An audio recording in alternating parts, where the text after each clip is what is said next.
Ini teman saya Aulia Rahmawati. Sebelumnya visio ini boleh perkenalan diri? Ya, visio siapa? Saya Firman. Oh, visio Firman. Ya, Firman. Saya lulusan di Poltekkes Kemenkes Makassar dulu. Oh iya. D3 di Makassar tahun 2013. Kemudian lanjut di ITKES Jakarta Pusat. Oh. Sebagai ahli jenjang pada tahun 2022 kemarin. Oh iya. Berarti visio domisilinya bukan di sini ya? Tapi saya Sulawesi. Oh iya. Sulawesi Tenggara. Kalau untuk visio selama praktisi udah berapa lama? Praktisi saya dari lulus D3 dari 2023 ya. Pas 4 tahun di Makassar, di salah satu rumah sakit di Makassar selama 1 tahun. Kemudian tahun 2016 saya ke Samarinda. Oh, 2016, hampir 10 tahun ya visio? Ya, 2016 tahun. Visio bisa menjelaskan apa motivasi visio untuk bergabung menjadi fisioterapi di klinik Satya Bima? Oh iya, jadi salah satu kenapa saya bisa bergabung di sini, jadi gini, dulu saya sempat ngikut teman teman juga di klinik, kemudian saya dipekerjakan oleh teman, kemudian artinya juga memperoleh gaji juga dari teman gitu kan. Setelah beberapa sekitar 5-7 tahun, kemudian mindset saya itu berubah. Karena saya selalu dipekerjakan orang, kemudian saya juga berpikir bahwa saya juga harus bisa membuka lahan kerja sendiri dengan bekerja sama dengan apotek seperti apotek yang bisa terima. Oh, sebelumnya memang visio udah pernah bekerja sama dengan klinik lain atau baru pertama kali ini visio? Pernah. Selama di Samarinda, saya pernah bekerja di salah satu rumah sakit dulu pertama. Di salah satu rumah sakit di Samarinda. Kemudian karena tidak ada kecocokan di sana, kemudian saya bekerja juga di salah satu apotek sahabat namanya pertama. Kemudian setelah itu saya juga ada beberapa sebenarnya pada saat itu ya. Beberapa kemudian juga saya ditawari juga sama teman itu yang saya bilang tadi itu. Kemudian saya sambil paginya bekerja di tempat yang satunya, kemudian malamnya lagi bekerja di dapat. Double job berarti ya, ada double job karena pada saat itu pada tahun 2016 itu fisioterapi sama ini masih kurang. Iya. Belum banyak, jadi fisioterapi itu dibutuhkan. Makanya saya ambil 2 job itu. Iya. Dan sampai sekarang masih 2 job. Oh, sampai sekarang. Kemudian yang di salah satu klinik yang saya bahas pertama tadi itu, kemudian saya memutuskan keluar, kemudian pindah untuk mandiri di sini, membuka praktek mandiri, kemudian bekerja sama dengan posisi. Jadi khusus untuk pagi. Berarti ini visio udah praktek mandiri ya? Iya. Berarti tidak ada keterikatan pada klinik ini. Apakah ada peraturan seperti tidak boleh home visit atau home seperti itu? Iya, seperti itu. Jadi di sini posisi fisioterapi di sini itu adalah sebagai istilahnya ya? Seperti praktek dokter sebenarnya. Nah, karena kan di sini kan ada beberapa ruangan juga disiapkan dokter termasuk fisioterapi, dan statusnya di sini adalah klinik. Jadi statusnya klinik. Jadi di praktek fisioterapi di sini bukan lagi praktek fisioterapi mandiri sebenarnya itu. Dia di sini itu adalah di bawah naungan klinik. Nah, kalau misalnya kayak di tempat-tempat lain kayak apotek sahabat itu dia masuk praktek mandiri karena di sana itu dia belum klinik, masih apotek bersama. Gitu. Kalau di sini dia sudah, jadi yang bertanggung jawab itu adalah di sini adalah klinik. Ya, seperti dokter-dokter yang bertanggung jawab itu adalah klinik. Kemudian masing-masing dokter atau fisioterapi dia punya strategi dia tersendiri. Kalau untuk waktu bermitra sama klinik ini sendiri, Visio, apakah ada tantangan seperti kesulitan mencari pasien, dapatkan pasien dan sebagainya seperti itu, Visio? Iya, kalau tantangan sih iya pasti ada, karena setiap yang namanya kita membuka praktek baru itu adalah tantangan kita itu adalah pasien.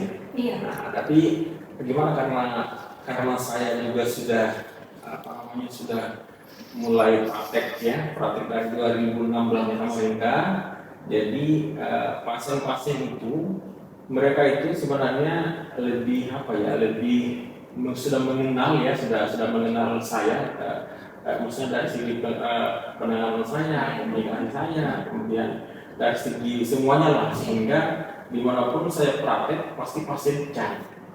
Ya, seperti itu. Jadi kalau misalnya, tapi itulah maksudnya pasien itu dia memilih maksudnya di mana yang terbaik. Tapi makanya setiap fisioterapi termasuk saya tetap kita melakukan pelayanan terbaik supaya pasiennya dia bisa kita terus Visio ke klinik kita. Iya. Kalau menurut Visio dari beberapa tahun ini selama bermitra dengan klinik di sini, apakah ada keuntungan terbesar dari kolaborasi dengan klinik di sini? Seperti mendapatkan pasien baru seperti itu dari yang sebelumnya dulu, terus ada gitu. Apakah ada? Yang maksudnya apa? Yang coba dijelaskan. Maksudnya yang mana? Dari segi pasien contohnya Visio, keuntungan dari segi pasien kan sebelumnya mungkin ada beberapa pasien yang belum mengenal Visio, terus karena dia datang ke klinik ini dia bisa mengenal Visio gitu. Oh iya. Jadi tahu gitu. Oh iya, ya. Seperti itu. Tentunya banyak banyak karena di Samarinda ini, khususnya Samarinda memang ada beberapa orang yang belum mengenal fisioterapi. Iya. Ya, jadi ada dia misalnya mereka punya kasus HNP atau yang disebut dengan istilah self-independent misalnya.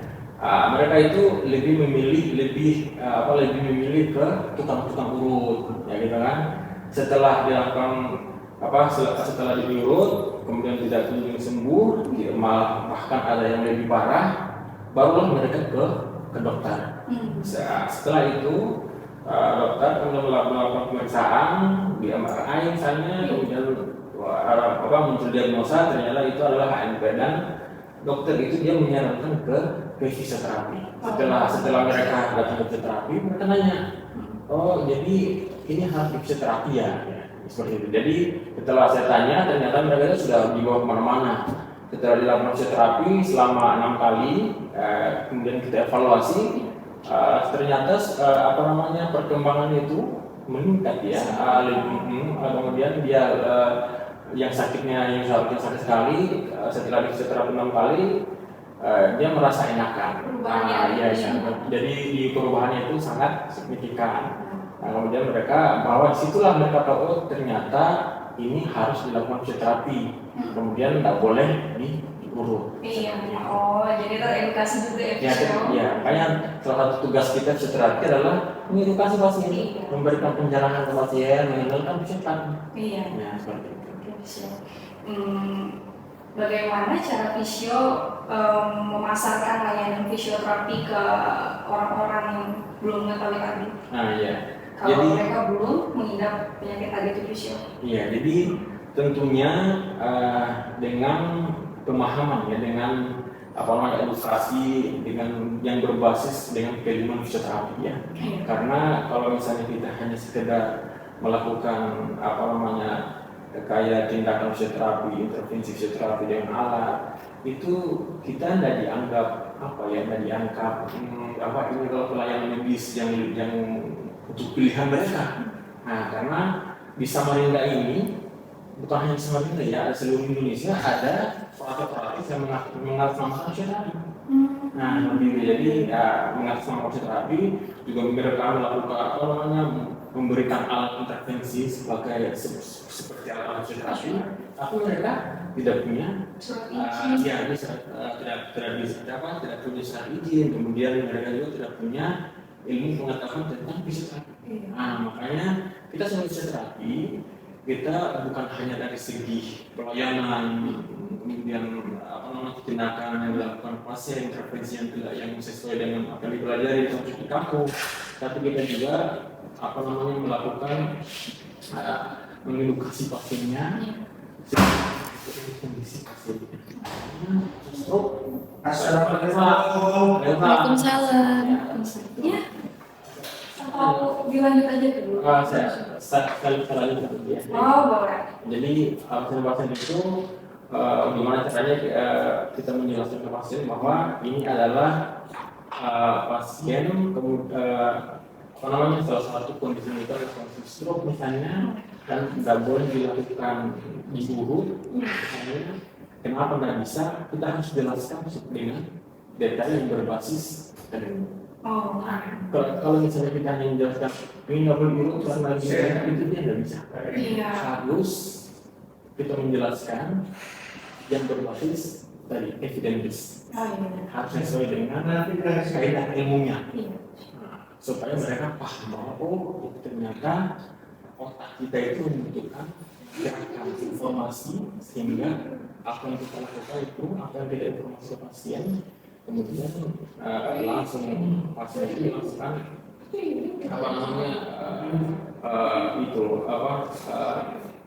yang mengingat kembali gerakan-gerakan apa yang supaya gerakan yang seharusnya dia tidak bisa dengan adanya gerakan kita, edukasi kita kepadanya, sehingga pasien ini bisa melakukan gerakan. Jadi intinya itu harus dijelaskan secara yang berbasis evidence. Seperti itu. Mungkin Fisio bisa menjelaskan bagaimana strategi Fisio untuk menjaga kepercayaan dari pasien seperti itu, dan agar tetap pasien ini loyal untuk datang pada kita seperti itu. Iya, jadi salah satu itu adalah memberikan pelayanan yang terbaik. Itu sebenarnya. Jadi untuk fisioterapi, jadi fisioterapi itu dia juga bisa disebut dengan pelayanan seni. Oh. Iya. Jadi kita ada salah satu pergerakan. Misalnya kita melakukan gerakan. Tujuannya apa?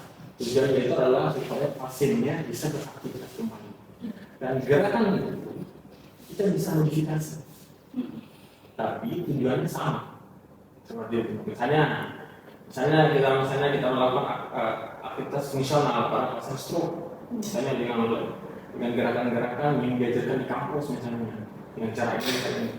Tapi kita sebagai fisioterapi, kita ilmu seni, kita bisa memodifikasi gerakan itu supaya lebih cepat perkembangan pasien. Jadi salah satu teknik strategi saya itu adalah melakukan pelayanan terkait dengan memodifikasi gerakan latihan exercise yang kita lakukan di klinik. Supaya monoton juga ya, dan berurusan juga si pasiennya gitu ya. Karena semua fisioterapi kan sama, gerakan flex ekstensi semua gerakan itu sama. Cuma gimana cara kita untuk melakukan pelayanan. Apakah misalnya kita melakukan gerakan sama dengan klinik yang lain? Kalau misalnya kalau berdasarkan kan teori memang tetap sama. Cuma kalau kita ini mencakup bisnis ya. Kalau bisnis berarti kita harus mencari gimana caranya supaya maksudnya pembeda antara satu dengan yang lain. Oh, ya pasti terlalu. Ya, tapi tetap dalam koridor itu. Oh, iya dasarnya ya. Nggak boleh kita menghadirkan alat ini supaya dia bisa nggak boleh. Kita harus tetap dalam koridor evidence based. Fisioterapi Kalau misalnya apa namanya di dalam organisasi itu katanya fisioterapi itu harus kembali ke gerakan apa namanya ke fitrahnya. Apa fitrahnya fisioterapi? Fisioterapi itu adalah gerakan. Jadi yang dilakukan itu adalah gerakan. Karena banyak klinik-klinik yang lain termasuk di rumah sakit itu mereka hanya alat. Iya. Alat, kemudian alat, hanya potong menit, alat, kemudian sesuatu. Nah, kalau kami di sini strategi kami adalah mengembangkan exercise, latihan sesuai dengan karena fisioterapi ini berkembang. Ini berkembang. Jadi kalau misalnya kita hanya menonton di situ, klinik-klinik lain punya itu. Kita gimana caranya supaya kita bisa lebih maju? Berarti kita harus berbeda. Kita adalah ruang lingkup itu kan. Untuk ini mungkin Visio kalau merasa tidak ingin menjawab tidak apa-apa juga bisa di skip. Mungkin bagaimana Visio mengelola keuangan antara jasa Visio dan sistem kerjasama dengan klinik ini. Mengelola dari penghasilan ini ya. Jadi ini apa yang mau dijelaskan dari segi penghasilannya kah atau di pengelolaannya? Mungkin penghasilannya dulu boleh? Iya. Kalau untuk penghasilannya, kalau di sini fisioterapi sini kan kita pakai apa namanya gedung apotek, kemudian apoteknya itu ada beberapa persen ya mereka pasti ya diminta, dan itu sudah kalau dalam dunia bisnis itu sudah apa namanya itu sudah ada ditawar-tawar lagi bahwa harus sekian gitu. Dan kemudian kami di sini, tetapi juga fisioterapi itu dia punya target, punya penawaran gitu loh, maksudnya kepada si yang punya apotek. Nah, jadi awalnya kita menawarkan kita misalnya mau seperti ini, apakah kalau misalnya orang apoteknya setuju, ayo kita gabung. Setelah itu barulah misalnya kita lakukan kerjasama. Pokoknya kesepakatan antara si pemilik dengan fisioterapi itu harus ada. Karena apa? Supaya dalam pelayanan, dalam melakukan pasien itu sudah tidak ada misalnya kayak maksudnya tidak enak antara pemilik dan fisioterapi, supaya sinkron, supaya kita sama lain merasa enak, jadi harus punya kesepakatan terhadap itu. Seperti itu. Jadi kalau bertanya berapa sih, nah itu saya kira itu rahasia. Kemudian di sini berapa kali statusnya itu dalam satu kunjungan itu 150. Nah, tapi kalau standar memang betul saya dari organisasi di Samarinda. Jadi standar pelayanan fisioterapi di Samarinda itu 150. Nggak boleh kurang daripada itu. Nah, makanya saya masih pakai standar dasar. Mungkin dan untuk kemungkinan juga nanti akan dinaikkan tarifnya. Jadi gimana misalnya pasiennya, apakah dalam 1 bulan itu mencapai berapa kunjungannya? Ya kunjungannya jadi mungkin paling banyak kunjungan di Samarinda di sini kalau sampai 200-an dalam 1 bulan. Ya, jadi tinggal aja berapa kemudian dipersenkan antara pemilik dan si fisioterapi. Jadi mungkin Visio selama di sini menjadi terapis, apakah Visio pernah menerapkan yang seperti di luar itu? Contoh misalnya 5 kali terapis, beli 1 kali terapis gitu. Oh iya. Itu gimana menurut Visio? Itu sebenarnya bagian dari strategi pemasaran ya. Oh iya. Strategi pemasaran. Gimana caranya sih supaya pasiennya itu dia bisa datang berulang ke klinik kita misalnya. Jadi kita punya penawaran dari segi pemasaran tadi, termasuk misalnya paketan terapi seperti itu. Itu wajar-wajar aja. Yang penting ya tidak apa-apa asal itu apa namanya, itu kan bagian daripada strategi untuk pemasaran. Nah, tapi kalau misalnya misalnya nih mau paketan, tapi dia setelah itu dia dengan hasil paketannya itu dia jual, kemudian dalam hasil paketan itu pun terjual, misalnya 100 kilo sama aku, kemudian 6 kilo misalnya dia ada potongan. Setelah itu potongannya itu dia hanya dapat 100 kali terapi hanya 130. Nah, dia jual di situ, itu nggak boleh. Tapi kalau kita, makanya harus misalnya kalau memang dia ambil paketan, itu paketan. Berarti dia misalnya harus berapa kali? 6 kali misalnya seperti itu. Tapi kalau misalnya dia pakai hasil paketan itu, kemudian dia jual tertinggi itu, karena kita kembali ke aturan dasar. Tarif sekitar dasar itu dasar 150. Kalau misalnya mau dinaikkan sampai 200 juta, silakan aja.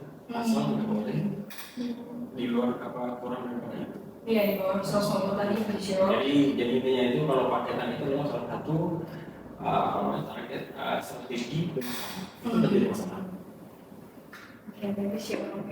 Mungkin visio bisa menjelaskan bagaimana cara visio untuk membedakan layanan fisioterapis yang bersifat klinis kepada pasien dari apotek ke layanan fisioterapi.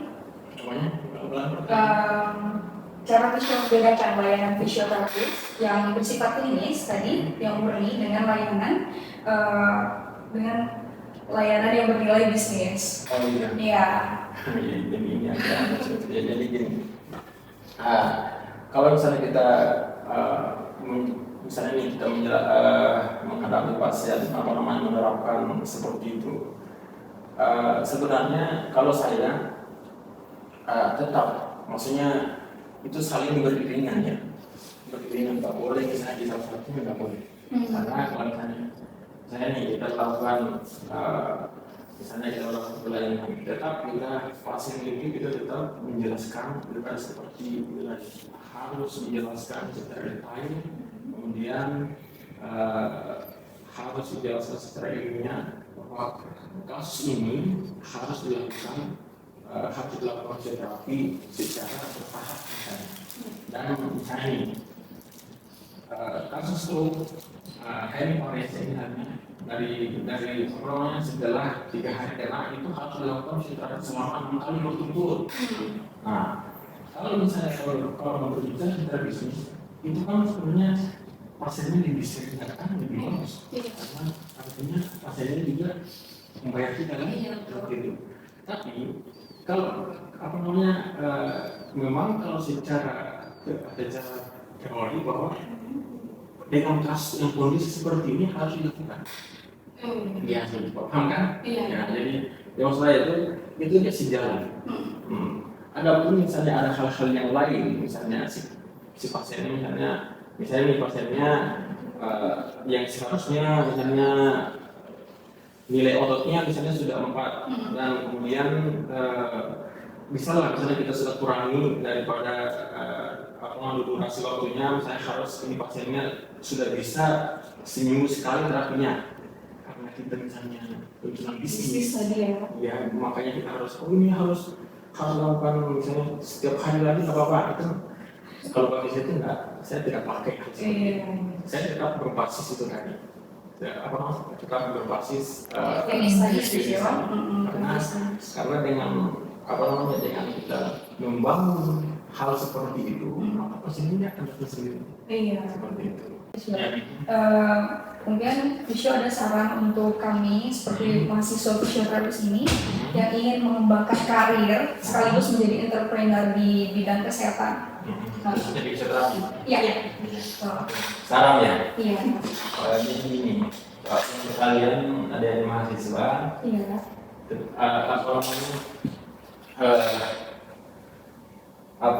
Menuntut ilmu ya, ilmu khususnya di fisioterapi. Kalau misalnya kalian punya rencana untuk kedepannya untuk mengembangkan fisioterapi, belajarlah dengan sungguh-sungguh tentang fisioterapi, mengkaji. Jadi fisioterapi itu bukan hanya ilmunya bukan hanya dari kampus saja, tapi juga dari kayak pelatihan. Kita sampai itu sangat penting karena ilmu fisioterapi itu dia berkembang dan kemudian peluang fisioterapi ke depan itu adalah sangat luas. Ya, peluang fisioterapi itu sangat karena semua orang itu menunjukkan fisioterapi. Karena apa? Semua kasus di semua kondisi kasus permasalahan itu pasti membutuhkan fisioterapi, bukan hanya pasien stroke, bukan hanya pasien semua, ya, bukan hanya kasus di kayak di muskuloskeletal, kayak di neurologi, tapi juga sekarang sudah dikembangkan juga masalah di bagian internal. Jadi semua kasus itu tetap ada kaitan fisioterapi. Kemudian kasus stroke atau kasus HMP itu sangat banyak. Nah, kemudian juga menurut penelitian bahwa kasus stroke dan kemudian HMP itu juga bertambah banyak di seluruh Indonesia. Itu bertambah, dan kemudian proses seperti itu artinya ini sangat membutuhkan fisioterapi. Kemudian setelah kalian turun bisa bekerja, maka melayanilah pasien itu dengan dengan tenang. Kemudian kalian itu melayani pasien dengan menjiwai itu pasien. Karena apa? Karena kadang-kadang semua fisioterapi itu sama. Jadi fisioterapi itu asal gerak, misalnya yang penting ada gerakan seperti ini, yang penting dapat uang, bukan seperti itu. Saya harapkan kalian jangan seperti itu, karena ilmu fisioterapi itu sangat berkembang dan pasien-pasien itu juga sudah mulai cerdas. Ya, mereka itu bertanya, ini untuk apa? Kalau misalnya saya melakukan ini, tujuannya untuk apa? Kemudian kalau misalnya apakah saya melakukan dengan latihan-latihan seperti kalian ajarkan ini, apakah saya bisa sembuh atau enggak? Nah, pasien itu sudah mulai kritis. Nah, kalau misalnya kita hanya sekedar melakukan pelayanan, kemudian tidak dari selesai dengan ilmu yang kita dalami, itu pasti fisioterapi akan turun. Artinya tidak berwibawa. Kalau kalian misalnya tetap menjelaskan dengan sesuai dengan ilmu kalian, sesuai dengan base-nya, maka pasien itu sangat pasti akan percaya sama kalian. Dan kemudian pasien itu selalu datang di tempat kalian praktek atau bekerja. Jadi intinya di tempat kalian belajar, kemudian belajarlah kalian dengan sungguh-sungguh, kemudian dalami ilmu fisioterapi. Ilmu fisioterapi itu dia berkembang seperti itu, dan fisioterapi itu sangat peluang besar. Ya, fisioterapi itu peluang besar, sungguh sangat besar. Jadi kalian itu biar kalian lulus sekolah, biar nggak kerja dia misalnya di kantor-kantoran, biar mana itu kalian bisa kembangkan di rumah, misalnya membuka praktek mandiri, atau misalnya bisa kalian mau karena pasien itu membutuhkan kita. Mungkin pertanyaan wawancara dari kami itu saja, Fisio. Kurang dan lebihnya, mohon maaf, dan mungkin saya ada salah kata. Dan terima kasih banyak untuk waktunya Fisio